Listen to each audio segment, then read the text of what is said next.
Why does the black man serve the white man? Why does everything the black man do benefit the white man? Why does the black man say freedom is doing what I want to do? And why is it that everything he wants to do enriches the European? Welcome to the desert of the real.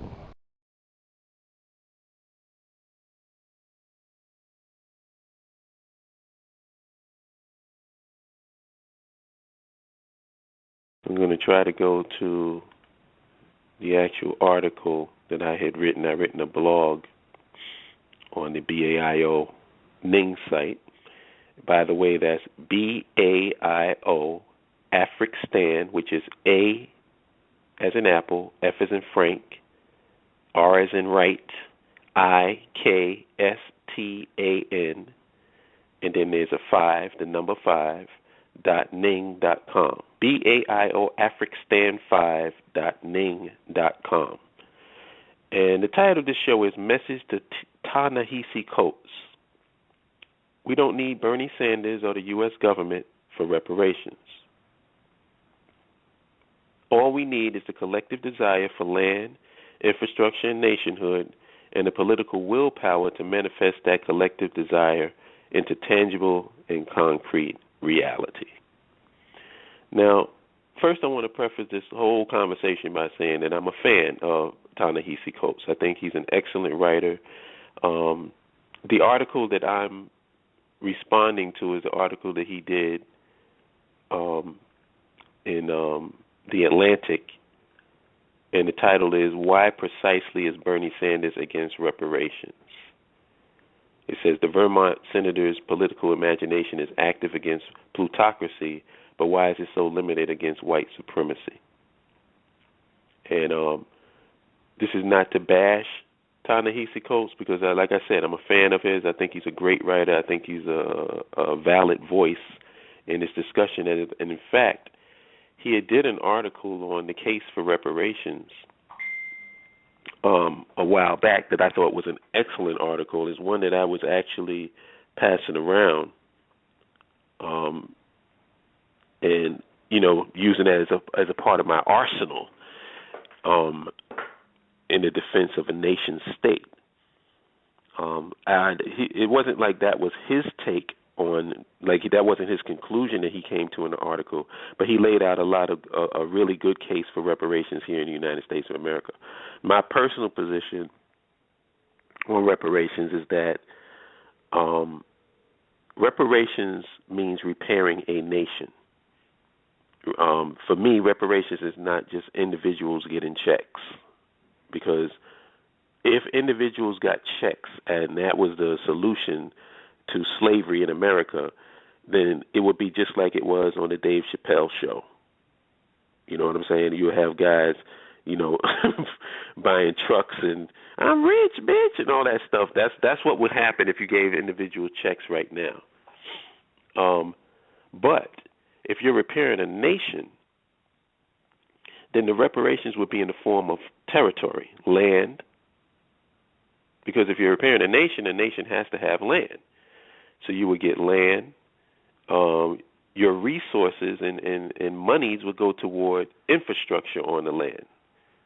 So building infrastructure on your land, you know, that would be reparations, you know. As they say in, you know, they keep talking about in Iraq, nation building.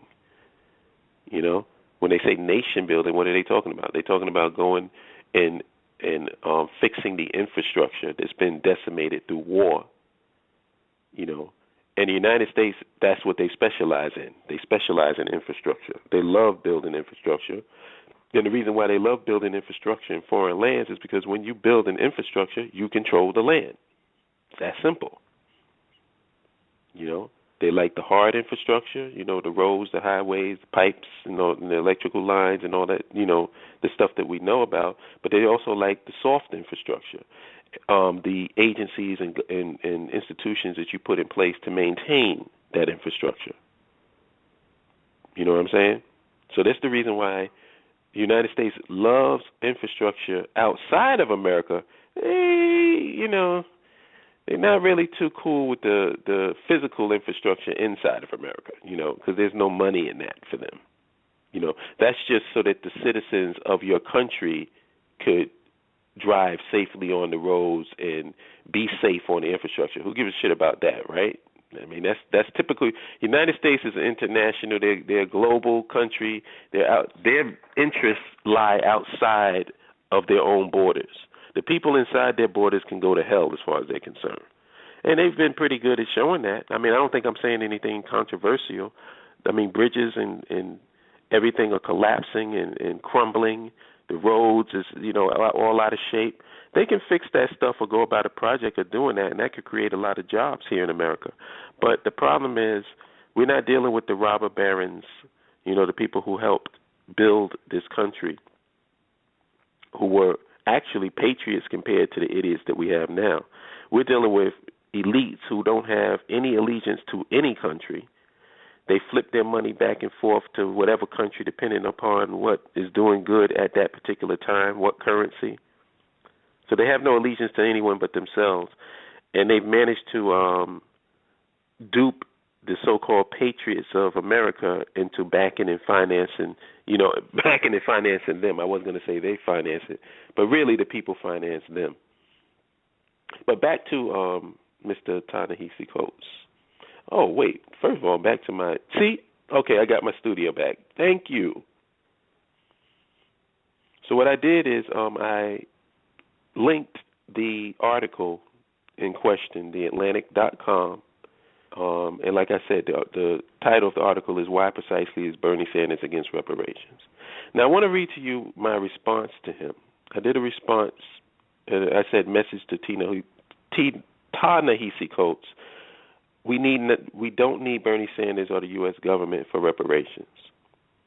All we need is the collective desire for land, infrastructure, and nationhood, and the political willpower to manifest that collective desire into a tangible and concrete reality. When I was a child, this is a quote from the Bible. When I was a child, I spoke as a child, I understood as a child, I thought as a child, but when I became a man, I put away childish things. And that's 1 Corinthians chapter 13, verse 11. Thinking black African people are going to receive reparations from the United States of America is a childish thing. It is not the adult conversation of black African nationalists, but the childish conversation of Captain America Negroes, Black Power Americans, and militant integrationists. And then I have a quote from the final call. The 3-year economic savings program was established by the Honorable Elijah Muhammad in 1964. This program called for black people to pool their resources by contributing $10 a month to help fight against poverty, want, unemployment, abominable housing, hunger, and nakedness of the 30 to 40 million black people in America. Is socioeconomic and political control over the context of our reality in a nation of our own worth $10 an hour? Worth $10 a month. Now keep in mind, there are 30 days in a month. He only wanted $10. That's less than $1. That's like 33 cents a day. There are approximately 44 million people who classify themselves as black African in the United States. If an African-American private equity fund was created with full online transparency and accountability, and every black African person in America invested only $10 a month, the bare minimum, towards their own government and the infrastructure of their own nation, that would be about $440 million each month. Now keep in mind, that's the bare minimum. 440 million times 12 months is $5.28 billion each year. Now that's the minimum. The minimum. This money would go into a private equity fund and hedge to get a line of credit 5 times the principal. And that's how you build your infrastructure of your nation. Now, since we know you can never get 100% of people to do anything, let's cut that figure in half. And you have $2.64 billion a year. still an awful lot of money. And that money would go into a private equity fund and hedged to get a line of credit 5 times the principal. But who are we kidding? You can't get half the people to do anything. So let's cut down to a quarter of the 44 million black folks in America. That's $1.32 billion a year. This money would go into a private equity fund and hedge to get a line of credit 5 times the principal. But who are we kidding? We all know that out of the 44 million black people in America, only 5% really want a nation of their own. Remember that, the 5%? Nation of gods and earth? So 5% of 44 million is about 2.22 million people. It's about 2,220,000 people.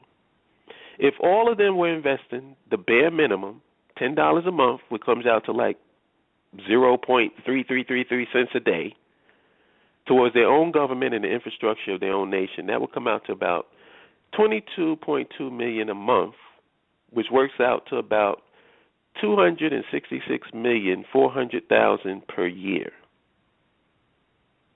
And you know what comes next? This money would go into a private equity fund and hedged to get a line of credit 5 times the principal. Now, what I wanted to compare this to is what we spend for smoking and how much smoking is costing you. Now, the national average for a pack of cigarettes is $5.95. On the high end in New York, it's $14 per pack. And on the low end in Kentucky, it's $4.96 per pack. Now, if you base this on, let's say, half a pack a day, which is moderate to heavy usage, well, actually moderate usage is 10 pack a day, like for the average smoker. 20 cigarettes a day is like a heavy smoker. The cost would be $89 a month. And over the course of a year, that would be $1,071. You know what? I'm going to do something here. Let's see if this will work. Hold on. So that means each person that smokes $10.71. Yeah, that goes off the charts. Because every person doesn't smoke, so it's kind of, I don't want to put that statistic out there. But let's just say you have a certain percentage of the people who smoke in this country paying $1,071 a month toward nationhood. How much money do you think we would have? Because just with $10 a month for the 44 million, we have about $5 billion. I'm just throwing that out there. So, Nationalists, and this is what I put after I put all of that information, and I put a chart showing the amount of, cigarette usage in America. And this is by 2012. That was the last time they calculated it. I put this. Nationalists have zero interest in overturning the system or being a militant, a subversive, or an agitator within a sinking ship. A nationalist is a person who advocates political independence for a country or state. We have no desire to, quote, make America great again, whatever the hell that means, or establish a base of operations in the land of our historic enemies and be surrounded by them.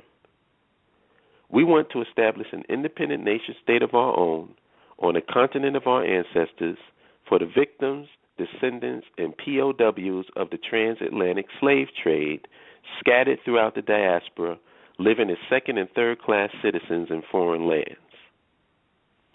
Those enclaves of stolen black African people scattered across the diaspora and living as second and third class citizens will be transformed into successful and thriving satellite communities, no different than the Chinese existing in America, in American cities are satellite communities of China, once the nation state is established. People always ask, why are there no Africa towns in America? Well, how can you have an Africa town if you don't even have an Africa? We at the BAIO, the Black African Infrastructure Organization, strongly believe that African Americans and African diasporans need to know what it is like to control a piece of territory from the bottom to the top and control policy on that piece of territory. Until we do that, we will always be at the mercy of the people that do. And then in quotations I have, not quotations, but in parentheses I have, see Flint, Michigan. And I'm not going to get into that. I'm going to let my brother, Minister DeWood, handle that on Sunday, because he's going to do a show showing how Flint, Michigan, and the water crisis there is actually a validation of the BAIO and everything that we've been talking about, and a devastating blow to these nation within a nation. We can do it right here, people. Tune in Sunday for that. The BAIO is not a back to Africa movement. The BAIO is moving forward to land, infrastructure, and nationhood on the continent of our ancestors. And then I have the sign up link so that people can sign up. So that was my response to Ta-Nehisi Coates.